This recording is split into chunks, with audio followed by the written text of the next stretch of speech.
అందరికీ నమస్కారం అండి. పల్లె తల్లి ఉత్పత్తులు అనే మన ఈ ఛానల్‌కి స్వాగతం. పునాస మామిడికాయలతో పులిహార పేస్ట్ తయారీ విధానం ఈ వీడియోలో చూద్దామండి. ఈ పేస్ట్‌ని తయారు చేసి ఉంచుకుంటే వారం రోజులు ఫ్రిడ్జ్‌లో పెట్టకపోయినా నిల్వ ఉంటదండి.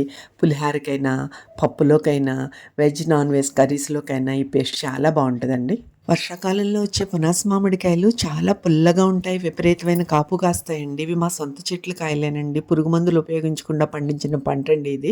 ఈ పేస్ట్ తయారీ విధానం చూద్దామండి. శుభ్రంగా కడిగిన మామిడికాయలతో ముక్కలను రెడీ చేసుకొని ఒక కప్పు వేరుశనగ నూనె వేసి నూనె కాగిన తర్వాత ఒక గుప్పెడు కరివేపాకు, ఒక గుప్పెడు పచ్చిమిరపకాయ ముక్కలునండి బాగా దోరగా వేగనివ్వాలి. 1 కేజీ పునాస మామిడికాయలతో పావు కేజీ పేస్ట్ తయారవుతుందండి.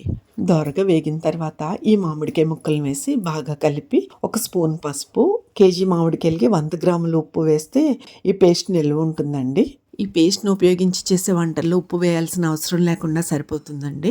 పచ్చి మామిడికాయలు తెచ్చిన తర్వాత ఫ్రిడ్జ్‌లో పెట్టకుండా బయట ఉంచితే 2 రోజులకి మెత్తగా అయిపోతాయండి.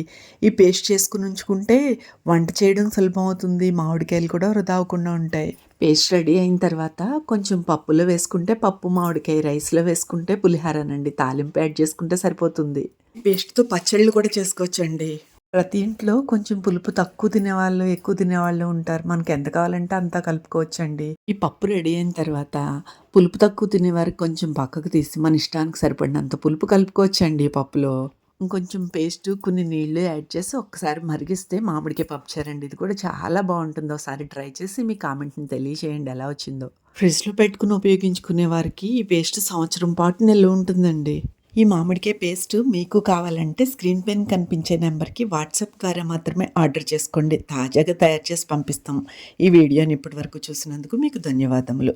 ఉంటానండి. తర్వాత వీడియోలో కలుద్దాం.